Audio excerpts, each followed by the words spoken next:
When my stepmother kicked me out on my 18th birthday, she told me my only inheritance was a worthless, collapsing chicken coop in the middle of nowhere. What I found inside wasn't just about saving myself, it was about uncovering the truth she tried to bury.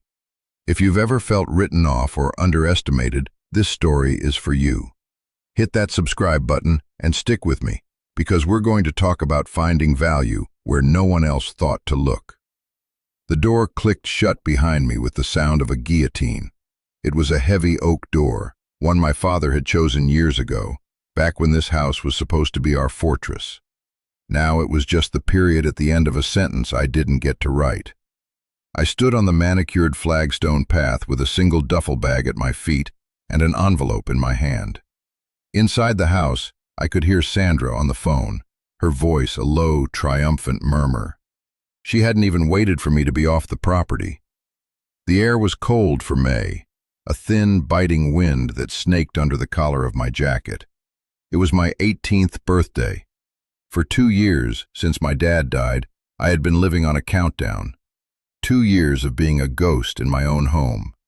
2 years of eating meals alone in my room, of hearing life go on without me in the floors below. Sandra had been clear from the start. She had fulfilled her legal obligation, and the moment I was a legal adult, our association was over. She called it, setting me free to find my own path. It sounded like something you'd say about a rehabilitated animal you were releasing back into a hostile wilderness. My path, as it turned out, was this gravel driveway and whatever lay beyond it. I looked down at the envelope. It was a standard manila affair, thick and slightly stiff. My name, Leo, was typed on the front. No happy birthday, no good luck, just my name. Inside, she'd told me, was the deed to the only thing my father had left me clear and free. It's some scrap of land he bought up in the hills before we were married, she'd said, her lips a thin, unsmiling line. She'd been standing in the foyer, arms crossed, already dressed for her day at the real estate office. Her blazer was the color of money. There's an old house, probably condemned, and a chicken coop. The property taxes are paid up for the year. After that, it's your problem. She'd paused, letting the silence hang. Honestly, Leo, the kindest thing you could do for yourself is sell it for whatever you can get. It's worthless. Worthless. The word echoed the feeling I'd been carrying for 2 years. A worthless boy living in a house that wasn't his, eating food he didn't pay for, taking up space. My father had been a dreamer, a man who saw potential in rust and rot. He fixed old clocks, rebuilt car engines, and believed that anything broken could be made whole again. Anything except himself, I guess. His illness had come on fast, a storm that swept through our lives and left only wreckage. Sandra, his second wife, my stepmother, was a pragmatist. She saw value only in things with a clear, immediate price tag. A broken clock was junk. An old property in the middle of nowhere was a liability. A grieving stepson was an inconvenience, whose expiration date was his 18th birthday. I slung the duffel bag over my shoulder. It wasn't heavy. A few changes of clothes, a worn copy of a book my dad gave me, a photo of him and me at a lake, his arm slung around my shoulder, both of us grinning. Everything else, my childhood bed, my desk, the posters on the wall, had belonged to the house and therefore to her. I didn't look back as I walked down the long driveway. Looking back felt like a weakness she would somehow be able to sense, even through the walls of the house. The sky was the color of dishwater, a flat, unforgiving gray that promised rain. I clutched the envelope in my hand. A worthless chicken coop. It was a joke, a final, cruel jab to make sure I understood my place in the world. But it was also the only thing I had, the only thread connecting me to my father. And for that reason alone, I had to see it. The bus station was a tired, echoing space that smelled of disinfectant and despair. I bought a one-way ticket to a town called Havenwood, a name I'd only just learned from the deed. The man behind the glass barely looked at me, his eyes glazed over with the boredom of 1,000 identical transactions. I found a hard plastic seat and waited, my bag on my lap like a shield. People drifted past, each locked in their own private bubble of hurry or exhaustion. I felt invisible, a piece of lint floating through the world. The bus ride was 4 hours long, 4 hours of watching the polished suburbs of the city bleed into strip malls, then into farmland, and finally into the dense, rolling hills of the north. The farther we went, the more the trees crowded the road. The towns became smaller, the buildings older. It felt like traveling back in time, or maybe just out of time altogether. I was the only one who got off at Havenwood. The bus hissed to a stop in front of a closed-down diner with a faded sign that just said, "Eat." The driver gave me a look that was half pity, half curiosity, before pulling the door shut and rumbling away, leaving me in a profound silence broken only by the rustle of leaves. The town was little more than a single main street, a post office, a hardware store, a small grocery, and a bar with a flickering neon sign. There were no people on the street. It was late afternoon, and the gray sky was getting darker. According to the map I'd looked up on my phone before the battery died, the property was another 2 miles out of town, up a winding road called Sparrow Creek Lane. I started walking. The air here was different. It was clean and sharp, filled with the smell of damp earth and pine. It hurt to breathe in, but it was a good hurt. It was the smell of being somewhere real. The pavement gave way to a gravel road that climbed steadily. The trees were tall and thick, their branches forming a canopy that made the road feel like a tunnel. I passed a few mailboxes, their posts leaning at weary angles, but the houses were set far back, hidden by the woods. After what felt like an eternity, my legs aching, I saw it. A rusted, dented mailbox with the numbers almost completely faded, half hidden by an overgrown lilac bush. This was it. The driveway was more of a suggestion than a road, 2 dirt ruts disappearing into a jungle of weeds and saplings. I had to push my way through, branches scratching at my face and arms. And then the trees opened up, and I saw the place. Sandra hadn't been exaggerating. It was a wreck. A small wood frame house stood listing to one side, its porch roof sagging like a tired old man's shoulders. The paint had been peeled away by years of sun and snow, leaving the wood bare and silvered. Windows were boarded up. It looked abandoned, forgotten, haunted by a quiet sadness. And beyond it, set back near the tree line, was the chicken coop. It was a long, low structure, much bigger than I'd imagined, maybe 100 feet from end to end. Its roof was also in bad shape, dipping in the middle, and sections of its siding were missing, like teeth knocked out of a smile. Worthless. Sandra's voice was in my head again. She was right. This was a ruin, a monument to failure. My heart sank. For a stupid, hopeful moment on the bus, I'd let myself imagine something different. A small, cozy cabin, maybe. A place that just needed a coat of paint. A place I could call home. This was not that. This was a burden, a problem, just like she said. I dropped my bag in the tall grass and walked slowly toward the house. The key Sandra had given me was old and heavy, made of iron. It felt ancient in my palm. I climbed the groaning steps of the porch, half expecting them to collapse under my weight. The lock on the front door was stiff with rust, but after a moment of jiggling, it turned with a loud, grating clunk.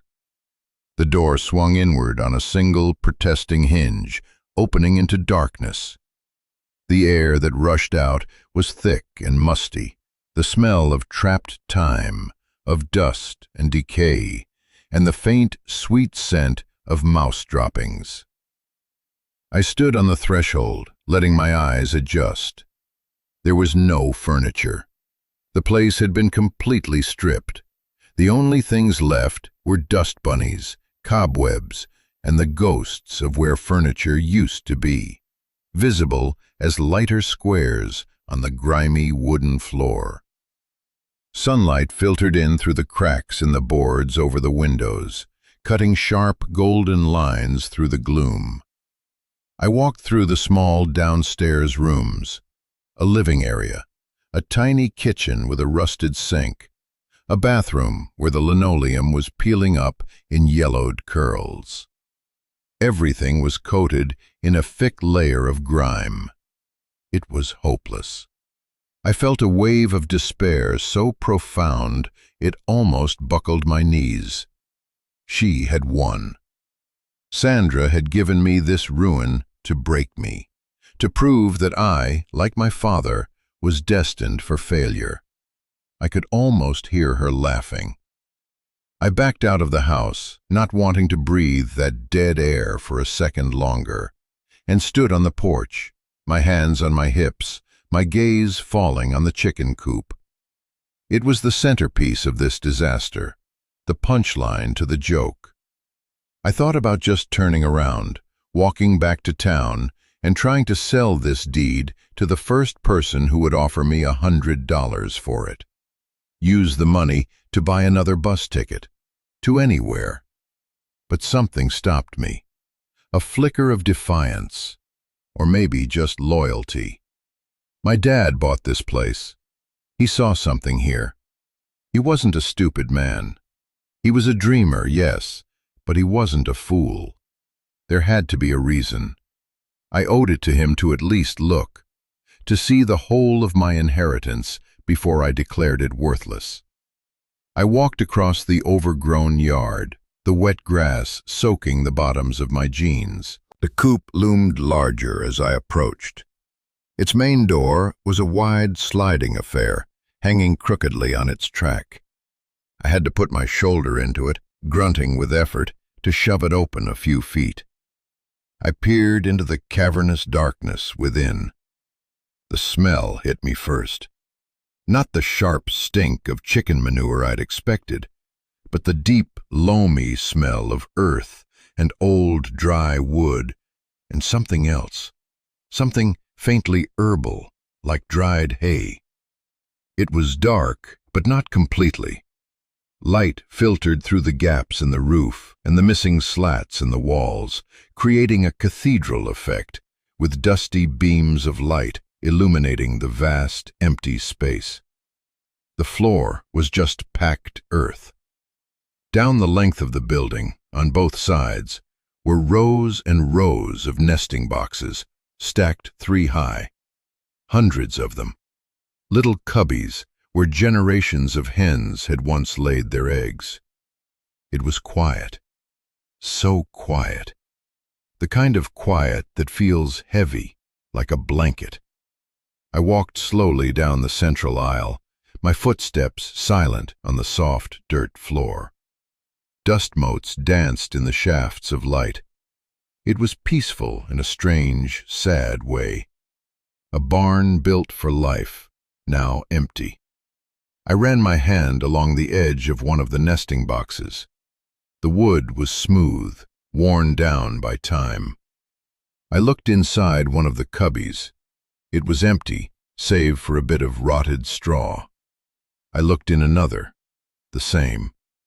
I walked the entire length of the coop, 100 feet of emptiness and decay. My initial flicker of defiance was guttering out, replaced by the cold, hard certainty that Sandra was right.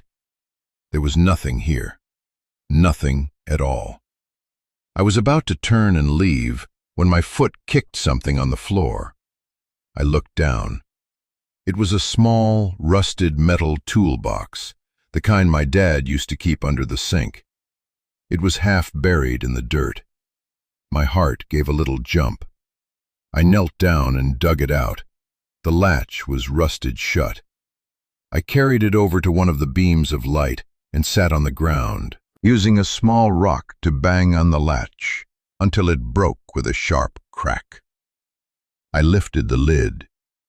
Inside, there was no treasure, just a few rusty tools, a hammer, a screwdriver, a wrench, and a small, oil-stained notebook. My breath caught. I recognized the notebook. It was the kind he always carried in his back pocket, a small, flip-top pad for jotting down measurements and ideas. His handwriting was all over it, a messy, slightly slanted scrawl that was as familiar to me as my own face. Most of it was just numbers and diagrams, sketches of gears and joints. But on the last few pages, there was writing, a letter. It started with my name. Leo, it began. If you're reading this, it means I'm gone. And it means Sandra has finally shown her true colors. I'm sorry, son. I'm so sorry for leaving you with her.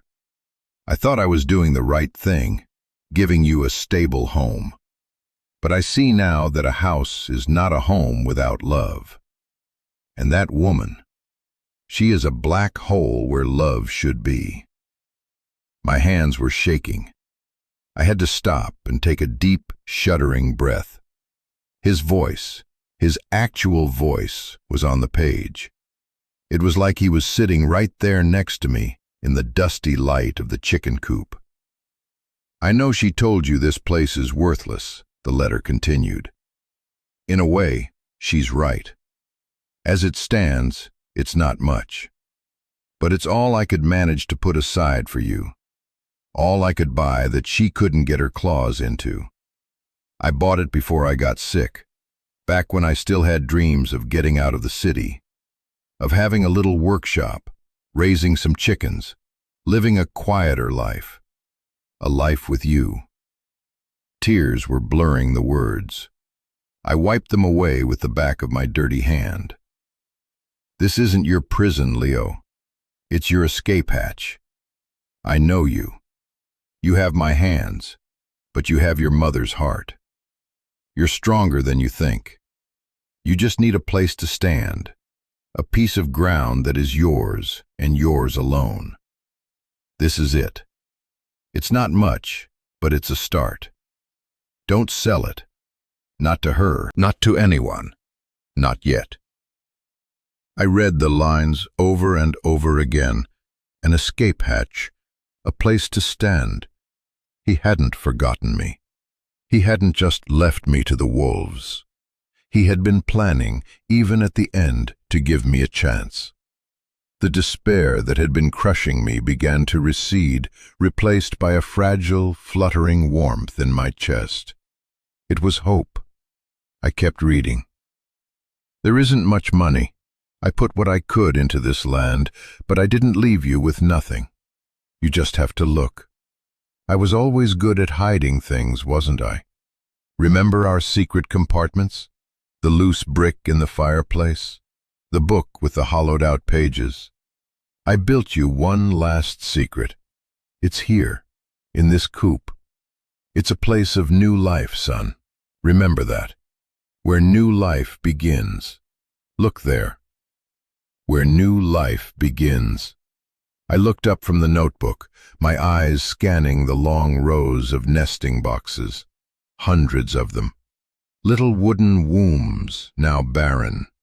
Was that what he meant? It had to be.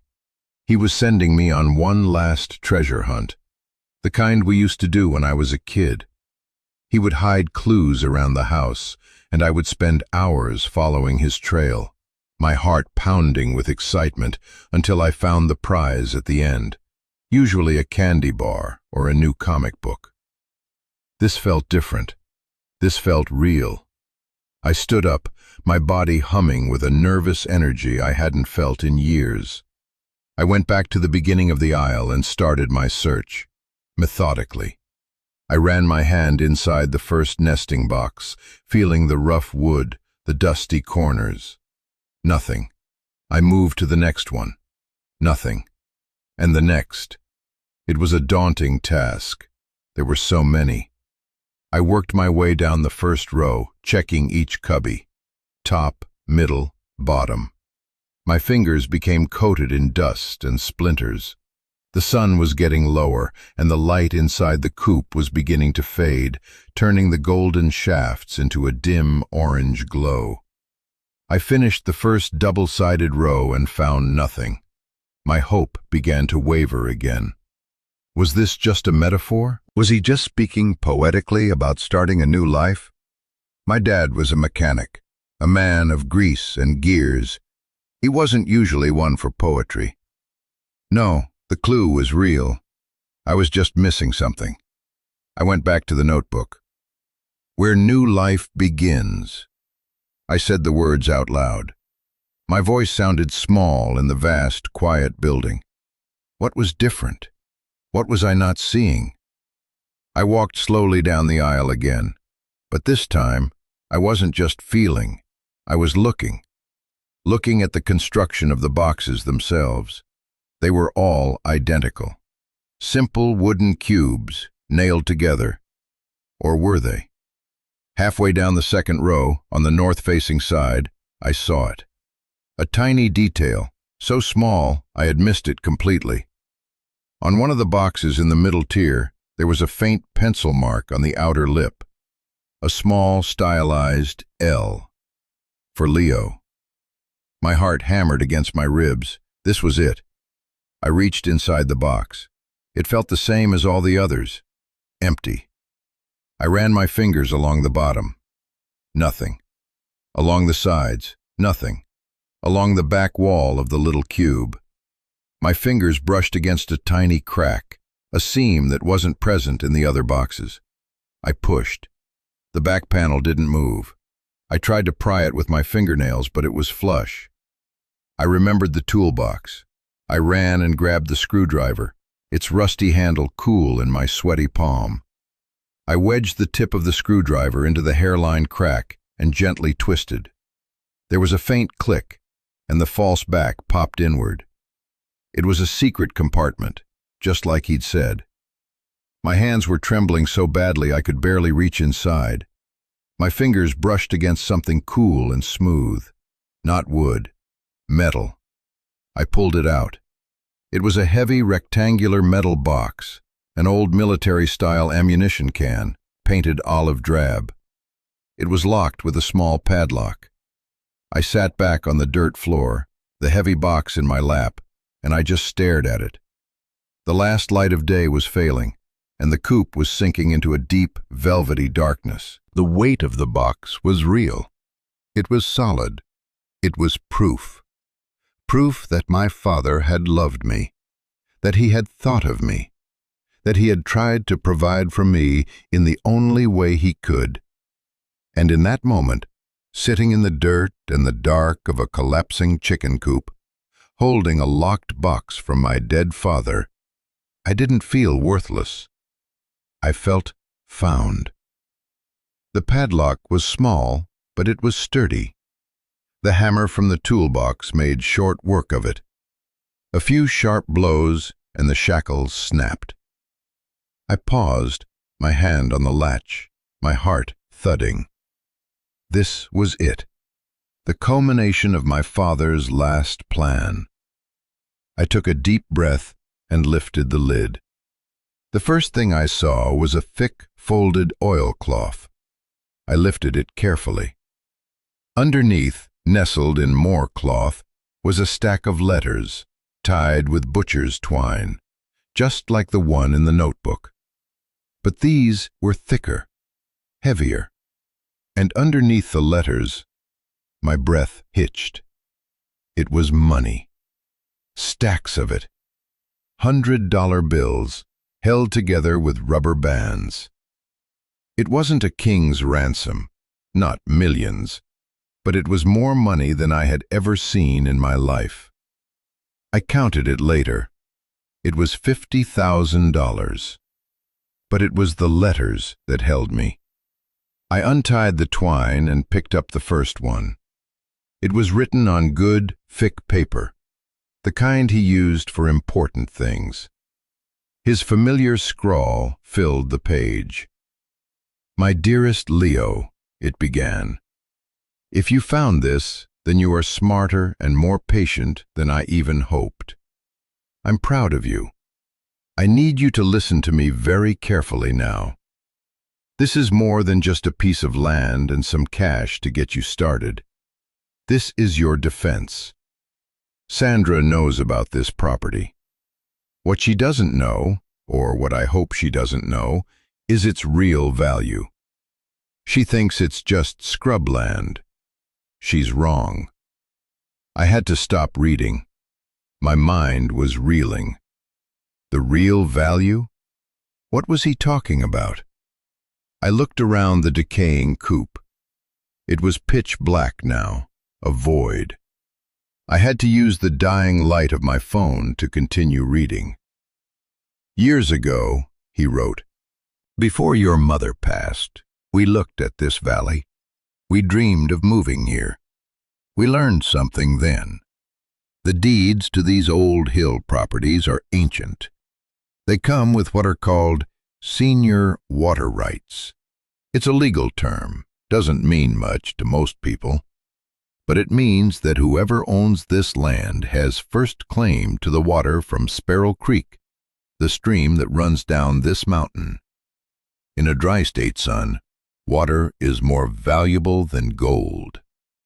A big development company has been trying to buy up this whole valley for a luxury golf resort.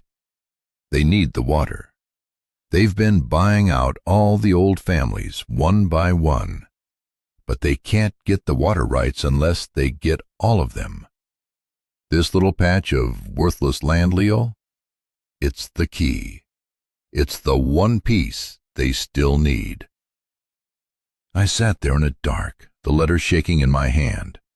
A golf resort, water rights. This was so much bigger than a family dispute.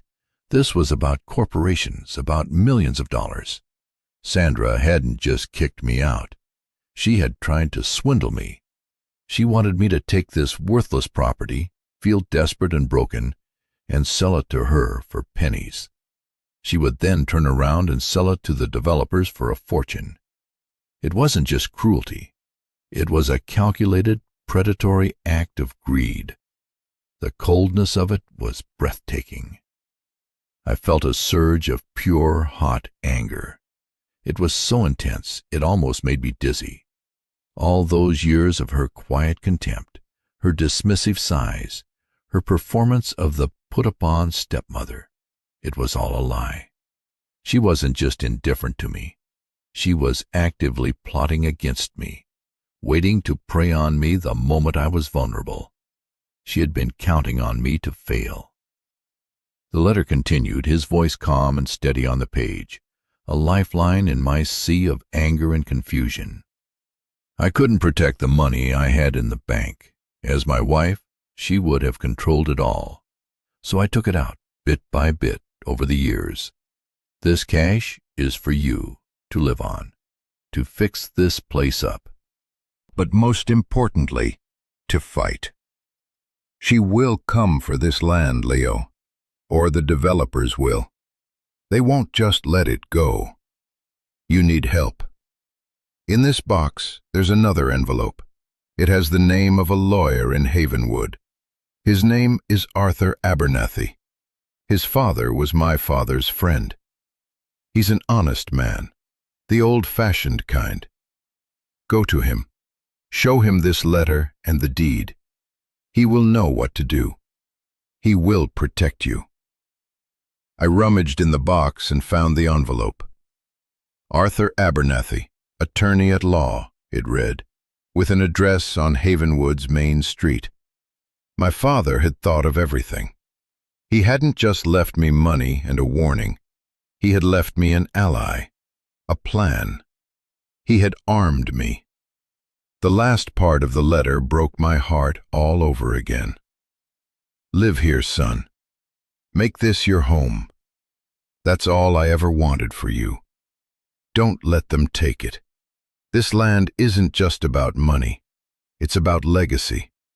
It's about standing your ground. It's the one thing I can give you that she can't touch. Be strong, be smart, and be happy. I love you more than words can say. Dad. I folded the letter and put it back in the box. I sat there in the dark for a long time, the weight of the ammunition can heavy on my lap. The anger was still there, a hot coal in my gut. But underneath it, something else was growing. A quiet, fierce determination. He had believed in me. He had trusted me with this, with his last stand. I wouldn't let him down. I wouldn't let Sandra win. This wasn't just a worthless chicken coop. It was my inheritance. It was my home, and I was going to fight for it. The weight of that decision, the sheer enormity of it, settled on me as the adrenaline faded. I was 18 years old. I was alone in a dilapidated house with no electricity or running water, in a town where I knew no one, with a box of cash and a corporate giant looming on the horizon. My father's faith in me was a beautiful, terrifying thing. He saw a strength in me that I had never seen in myself. For the past 2 years, I had just been trying to survive, to make myself as small and quiet as possible. Now, he was asking me to stand up, to be loud, to fight a battle against people with infinitely more power and resources than I had. I spent that first night in the coop. It felt safer than the house. I found some old dry straw in a corner, piled it up, and wrapped myself in my jacket. The money and the letters were back in the ammo can, which I used as a pillow. Sleep didn't come easily. Every creak of the old building, every rustle in the woods outside sent a jolt of fear through me. I thought about Sandra's smug face. I thought about the lawyers and executives of the development company, people who saw this valley not as a home, but as a spreadsheet. And I thought about my dad, writing these letters by lamplight, hiding his money, planning for a future he would never see. The grief was a physical thing, a heavy ache in my chest. I cried. I cried for him, for the father I missed with every fiber of my being. I cried for the boy I had been, who had lost his mother and then his father, and had been left to navigate the world alone. And I cried for the man I was supposed to become, a man strong enough to carry this legacy. Have you ever been handed something like that? A responsibility that feels both like a gift and an impossible burden? A legacy that defines you before you've even had a chance to define yourself? If you have, if you're carrying something heavy right now from your past, I want you to know you're not alone. Sometimes the things that feel like they're going to break us are actually the things that are meant to build us. It took me a long time to understand that. If this is hitting home for you, let me know in the comments. This community is a place for stories like ours. And stick with me, because this was just the beginning. The real fight was about to start. The next morning I woke up stiff and cold, but resolute. The fear was still there, a low hum beneath the surface. But the determination was stronger. I had a plan. My dad had given me one. Step 1, find Arthur Abernathy. I hid the ammo can back in its secret compartment, feeling a bit like my father must have, and walked the 2 miles back into town. This time, the walk felt different. I wasn't just a lost kid anymore. I was a landowner with a secret. I had a purpose. Abernathy's office was above the hardware store, up a narrow flight of creaking stairs. The door was frosted glass with his name painted in neat black letters. I took a deep breath and opened it. The office was a single room, lined floor to ceiling with books. It smelled of old paper and pipe tobacco. A man sat behind a large oak desk, his back to me, looking out the window at the main street below. He was older, with a shock of white hair. "Mr. Abernathy?" I asked, my voice barely a whisper. He turned, and his face was kind. He had gentle, intelligent eyes behind a pair of wire-rimmed glasses. "You must be Leo," he said, his voice calm and warm. It wasn't a question. I must have looked shocked because he smiled. "Your father called me about a year ago. He told me you might be coming one day. He made me promise to look out for you." He gestured to the chair opposite his desk. "Sit down, son. Tell me everything." I spent the next 2 hours in that chair, the words tumbling out of me. I told him about Sandra, about being kicked out, about the Coop, the letters, the money, the water rights. I showed him the letter from my dad. He read it slowly, his expression growing more and more serious. When he was done, he took off his glasses and polished them with a handkerchief. "Your father was a good man," he said quietly, "and a smart one. He was right about all of it." He leaned forward, his hands clasped on the desk. "The company is called Mountain Ridge Estates. They've been sniffing around here for 5 years. They're ruthless. They've pressured, lowballed, and threatened half the families in this valley. Most folded. Your property is the last piece of the puzzle, the linchpin. Without your water rights, their golf course is just a field of dirt." He looked me straight in the eye. "Sandra has been in contact with them. I know because their local council tried to feel me out about the property a few months ago, wondering about the title. She was trying to get everything lined up so she could buy it from you and flip it before you even knew what you had." The confirmation of Sandra's treachery sent another wave of sickness through me, but Abernathy's calm demeanor was an anchor. "So what do we do?" I asked. "First," he said, "we formalize my representation of you. Then, we put the money your father left you into a proper bank account that Sandra can't touch. We will use some of it as a retainer for my services. We will also pay the property taxes for the next 5 years, right now, so there's no risk of a tax lien foreclosure. We are going to secure your position.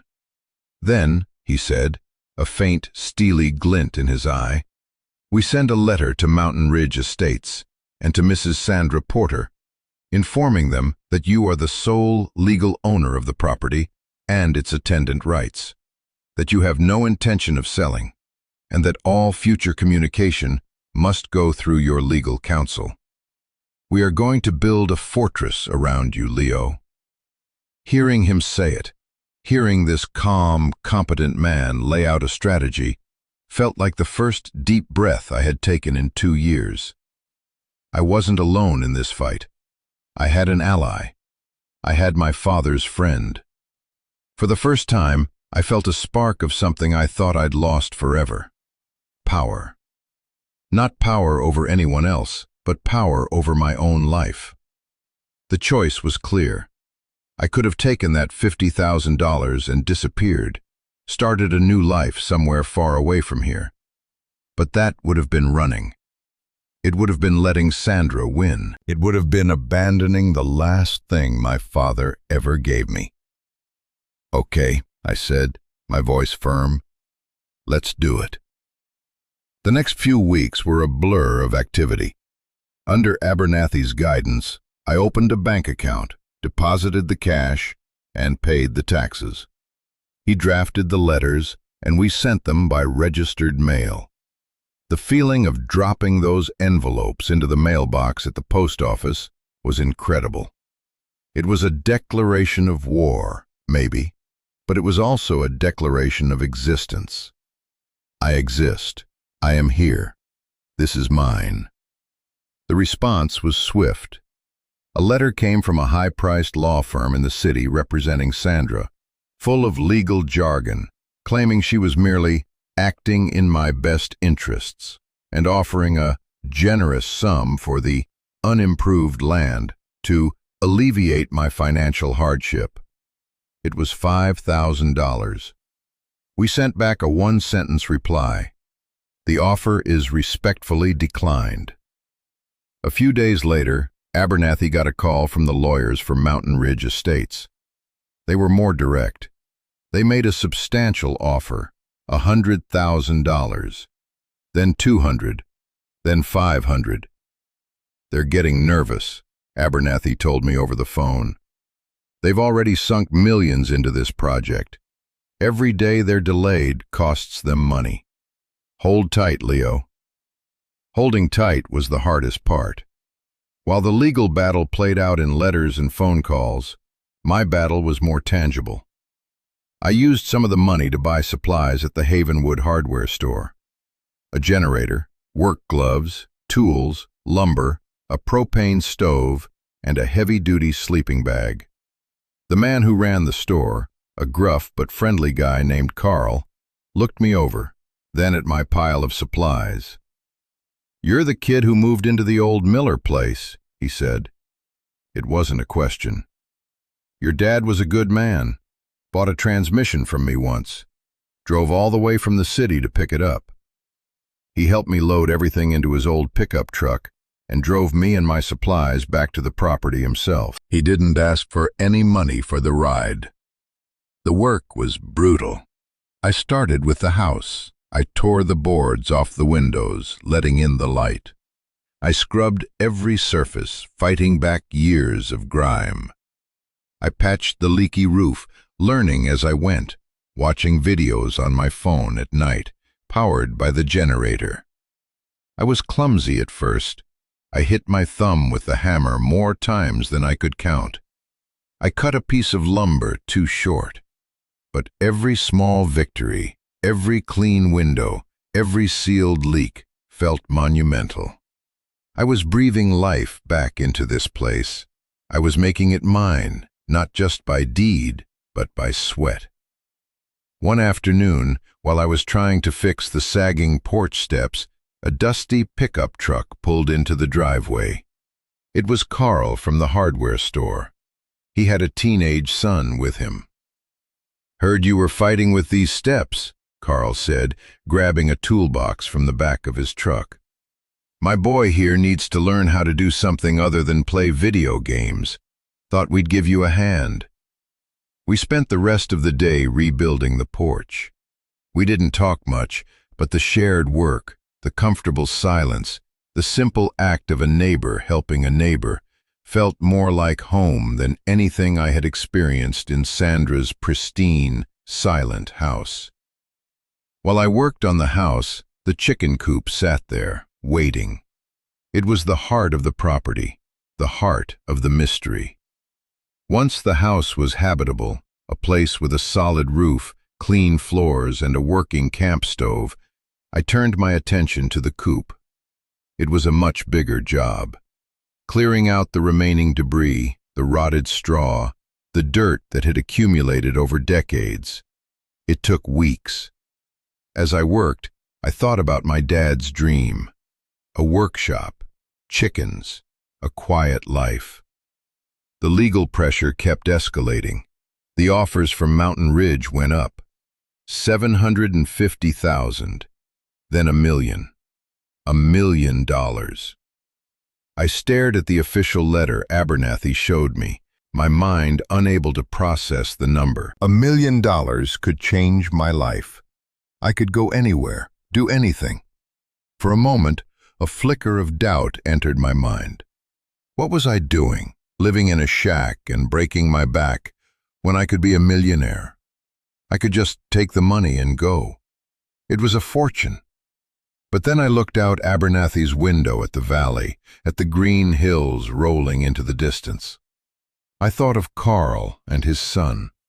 I thought of the feeling of driving a nail in straight and true. I thought of my father's letter. This land isn't just about money, it's about legacy. It's about standing your ground.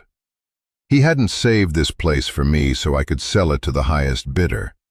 He had saved it so I could have a home. He had saved it to give me a choice that wasn't about money, but about character. No, I told Abernathy, my voice clear. Tell them no. Abernathy smiled, a genuine, proud smile. I thought you'd say that, he said. Now, this is where they'll start to play dirty. Be ready. He was right. A few days later, a building inspector showed up, citing an anonymous complaint. He slapped a dozen violation notices on the house and the Coop, threatening fines and condemnation. Then came the environmental assessor, claiming my septic system, which I hadn't even used yet, was probably contaminating the creek. It was harassment, pure and simple, orchestrated by Mountain Ridge to wear me down, to make my life so difficult that taking the money would seem like the only sane option. Each new challenge felt like a punch to the gut. There were days I wanted to give up. Days I sat on the rebuilt porch, my head in my hands, and wondered if I was a fool. I was just one kid against a corporate machine. But every time I felt that despair, I would walk out to the chicken coop. I would stand in that vast, quiet space and run my hand along the nesting boxes. I would go to the secret compartment and take out my father's letters, reading his words until my own resolve hardened again. He believed in me. Abernathy believed in me. Carl, in his own quiet way, believed in me. I had to believe in myself. With Abernathy's help, we fought every violation. We hired our own inspectors. We filed the right paperwork. We showed that we were improving the property, not letting it decay. We were following the law. It was a slow, expensive, and exhausting war of attrition. The money my dad had left, which had once seemed like a fortune, was dwindling. One evening, exhausted and covered in sawdust, I was cleaning out the last section of the chicken coop. I was in a far corner, a part of the building that had suffered the worst roof damage. The floor here was damp and soft. As I shoveled away the last of the rotted debris, my shovel hit something hard. Not a rock. It was a flat, square stone, different from the packed earth around it. It was a paver. Curious, I cleared the area around it. There was another one next to it, and another. It was a small, paved section of the floor, about 4 feet by 4 feet, completely hidden under years of dirt. My heart started to beat faster. It reminded me of my dad's clue from the letter. I looked at the paver, and in the corner, almost invisible with grime, was another carving. Not an L this time. It was a small, simple drawing of a key. This was it, the second secret. My hands trembled as I used the crowbar from my toolbox to pry up the first stone. It was heavy, but it came loose. Underneath was just more dirt. My heart sank. I pried up the next one, more dirt. I was about to give up, to write it off as just some old, forgotten bit of flooring. But I tried one more, the one with the key carved into it. This one felt different. It came up easier. And underneath it was not dirt. It was a dark, hollow space. I shone my flashlight inside. It was a small, brick-lined cellar, a cold storage pit. And in the middle of it sat another box. This one was a wooden chest, bound with iron straps. It was much older than the ammo can. It looked like something out of a pirate story. It took all my strength to haul it out of the pit. It wasn't locked. The lid was just heavy. I lifted it. The contents made me gasp. It wasn't money. It was full of old leather-bound journals, stacks of photographs, and a thick portfolio of architectural drawings. I opened the top journal. The handwriting was neat, feminine, and dated back to the 1950s. I picked up one of the drawings. It was a beautiful, detailed plan for a self-sustaining organic farm. There were designs for rotating pastures, for a gravity-fed irrigation system using the creek, for a large market garden. And there were detailed plans for the chicken coop, not just for eggs, but for raising heritage breeds. It was a blueprint for a dream. I spent the rest of the night and most of the next day going through the contents of that chest. The journals belonged to a woman named Ilara Miller. She and her husband, the original owners, were the ones who had built this place. She was a biologist, an early pioneer of the organic farming movement. He was an engineer. Together, they had poured all their knowledge and passion into this land. The journals were a record of their life here, their successes, their failures, their love for this little piece of the world. They had been building a sustainable future, a paradise in the hills, until he had died suddenly in an accident, and she, heartbroken, had to sell the farm and move away. My father had never mentioned the Millers. He probably never found this chest. He had just bought a piece of land that called to him. But now I understood. I had inherited more than just my father's last stand. I had inherited the Miller's dream, too. This land wasn't just valuable because of its water rights. It was valuable because of its potential, a potential that had been lying dormant for 50 years, waiting for someone to rediscover it. This changed everything. It wasn't just about saying no anymore. It was about saying yes. Yes to this vision. Yes to this legacy. The next time I met with Abernathy, I didn't just bring my resolve. I brought the chest. I spread the drawings out on his desk. "This is the plan," I said. "This is what we're going to do. We're not just defending the land. We're going to build on it. We're going to bring their dream back to life." Abernathy looked at the plans, then at me. He saw the fire in my eyes. He nodded slowly. "This is good," he said. "This is very good. It's one thing to be a holdout. It's another thing to have a competing vision for the land, a positive one. We can take this to the county planning board. We can make a public case." And that's what we did. We used the Miller's journals and plans to create a formal proposal for the Sparrow Creek Heritage Farm, a small, sustainable, educational farm. We argued that this vision was more in line with the character of the valley than a private golf resort for the ultra-wealthy. The fight moved from a private battle to a public one. The local newspaper got wind of the story. The orphan boy fighting the giant corporation to save his family's land and fulfill a forgotten local dream. People in town started talking. Carl put a small sign in the hardware store window. "We support Sparrow Creek Farm." Other shops followed. I was no longer just the strange kid in the Miller place. I was one of them. Mountain Ridge Estates panicked. Their PR nightmare was getting worse. Their final offer came not in a letter, but in person. Two men in expensive suits drove their German sedan up my bumpy driveway. They got out and looked around at the patched-up house and the busy yard with distaste. They offered me $5 million. Cash. A check they could write on the spot. "Take the money, kid," the lead man said, his voice slick with false sympathy. "Go live your life. You've won. Let this be someone else's problem." I stood on my new porch, the one I had built with Carl and his son. I looked at their polished shoes and their empty eyes.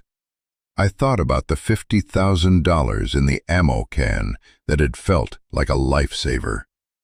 And I thought about the real treasure, the one in the wooden chest, a dream, a purpose. "This isn't a problem," I said, my voice steady. "It's my home." "The answer is no. Please get off my property." They left, and a month later, facing a public relations disaster and a planning board that was now leaning heavily in our favor, Mountain Ridge Estates publicly withdrew their proposal. They sold their land holdings in the valley to a conservation trust at a loss. They were gone. I had won. Or rather, we had won. My father, the Millers, Abernathy, Carl, the whole town. It's been a year since then. The legal battles are over. The small house is warm and comfortable. The chicken coop is no longer a ruin.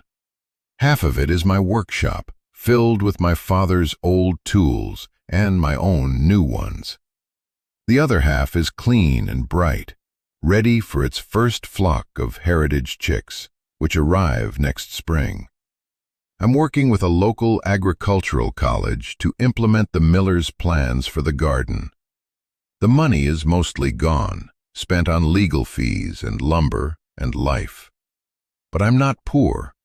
I'm the richest I've ever been. I have a home. I have a purpose. I have a community. Sometimes I stand on the porch and look out at the land, my land, and I think about the word inheritance. Sandra thought it was about money, about an asset to be liquidated. But she was wrong. My father knew the truth. An inheritance isn't what you're left with. It's what you're left to do. He didn't leave me a worthless chicken coop. He left me a foundation. He left me a choice. He left me the chance to build a life, not just for myself, but on the dreams of those who came before me. The greatest value is often hidden, buried under dust and neglect, written off by people who only see the surface. It's in the collapsing barn, the forgotten story, the person everyone has underestimated. You just have to be willing to look. You have to be willing to fight for it. Thank you for listening to my story. If it resonated with you, if you've ever found strength in a place of perceived weakness, please share your own story in the comments below. I read every one. And if you want to be a part of this community that believes in second chances and hidden worth, hit that subscribe button. We all have a foundation. We just have to decide what to build on it.